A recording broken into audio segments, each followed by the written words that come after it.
my gosh, you guys, I have done this video, it feels like 17,000 times. Either I'm like super fumbling on my words, or there's technical difficulties. This is the messy middle, but I gotta show up and I'm gonna get this done. So I'm gonna keep it short and sweet. I'm gonna keep day 2 of 5 short and sweet so that I can get it out and it can be impactful and hopefully really be exactly what you needed to hear today. I'm going to talk about the law of vibration. I think this is one of the most impactful frameworks that we can use for when we're getting really clear about how we want to create our lives, how we are co-creators in our lives, how we move our energy in new ways so that we feel alive, abundant, fulfilled, prosperous, generous, trusting, surrendered, peaceful, all of the good feelings that we want to experience more of in our lives. So if everything is energy, which it is, we are smart adult humans, we probably know that. You can look up cool science-based research to back that up, and everything has its own frequency. Maybe you've heard this offered before, but an easy way to think about that is a radio station. You turn into 101.7, you're going to get the oldies. You turn it to 94.5, you're going to get the 90s. You turn it to 111 and you're going to get angelic beats. They all are different frequencies. You turn it to 91.7 and you're gonna get heavy death metal. You could feel the frequency even when I just say that. Again, words have power. That's not for this conversation, but it is. Anyways, they all hold their own frequency, and as do we as a whole being. There's a default setting that we hold, and to create that default setting, our thoughts are very, very much involved in that, because our thoughts create our feelings create our beliefs create our habits, and our habits create our patterns, and then we have a personality, and we have habitual ways that we experience the world. So I want you to get really tapped in for a moment around how the thoughts that you were entertaining today so far felt for you. Did they feel fearful? Did they feel heavy? Did they feel sludgy? Did they feel sad? Did they feel not enough? Did they feel like you weren't adding up, like you're doing nothing right, like you can never get it right? What did they feel like? Did they feel like, fuck yeah, I'm on it, I'm doing it, I can do this, we're doing this?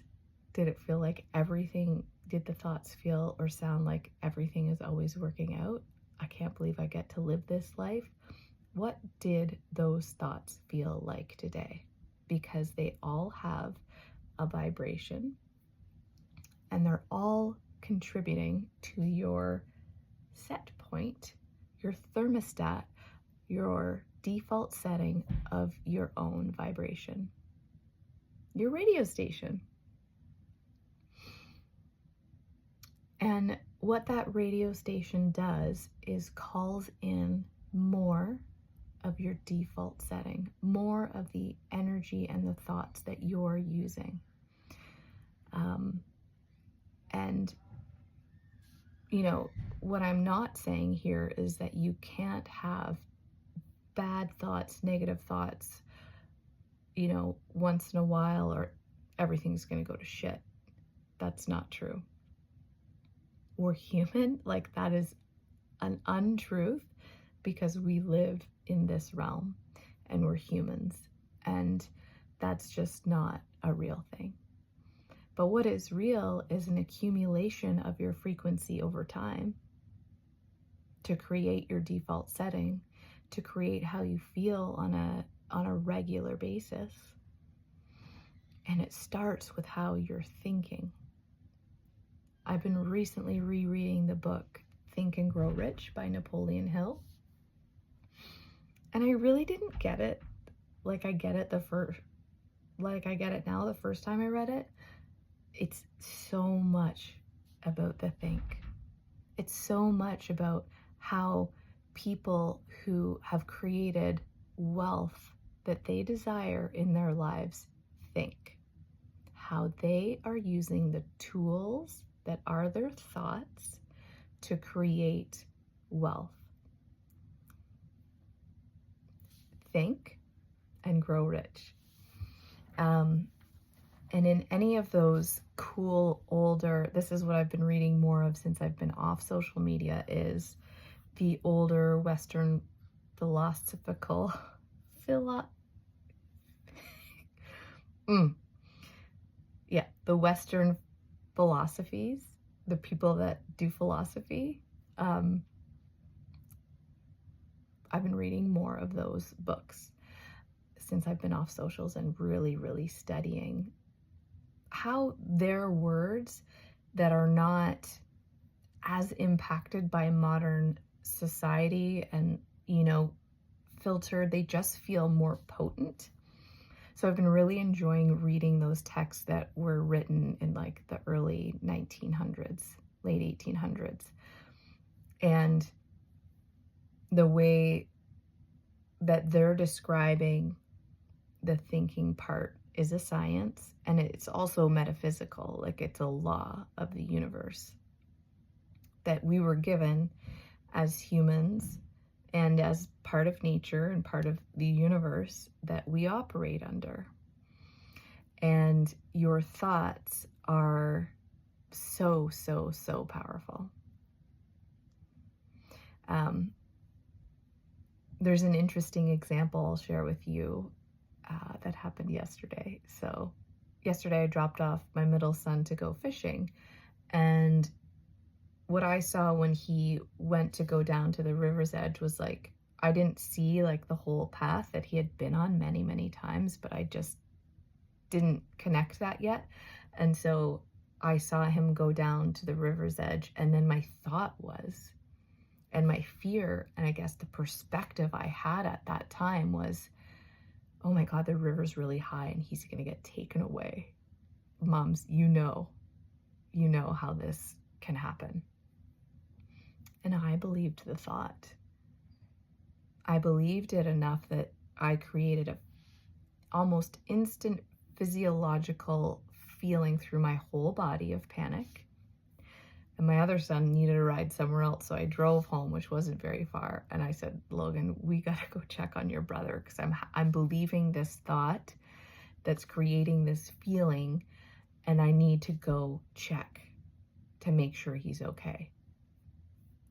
And I got there, and of course he like rolled his eyes at me, and he's like, I'm fine. Like, I've been here a million times. So that's just an interesting example that I bet you can recall when you had that thought and then you believed it instantly and you had this visceral reaction. I can think of more similar things in recent times that I've been more and more aware of that process and being like, oh, isn't that interesting? When we become the gentle observer of our thoughts, and that's another super, super, super important point about this work, is like, we're not judging. We're definitely not here to judge our thoughts, because we're training ourselves to think differently. And we all know that shame doesn't work when we're trying to change. Shaming yourself into changing, calling yourself an idiot for thinking that thing again, that's not going to work. So the gentle observer is the number one approach to loving yourself and gently guiding yourself to the next best thought. So today, if you're realizing that your thoughts weren't as gentle, that your thoughts were leading to those beliefs and creating that physical reaction in yourself, I want you to take a moment and bless and just say, I honor you, be really gentle and say, what is the next best feeling thought I can have? What is the next best feeling thought I can have? That's a really impactful one when you catch yourself in that thought pattern, in that physiological response, or in that habitual thought pattern that you're experiencing. Okay, we catch ourselves, we observe ourselves, and we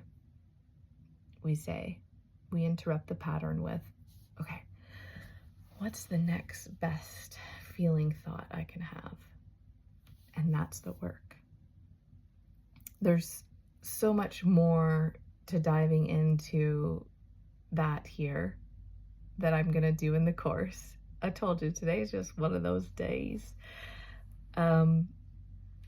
Just remember that you have your default setting of your vibration.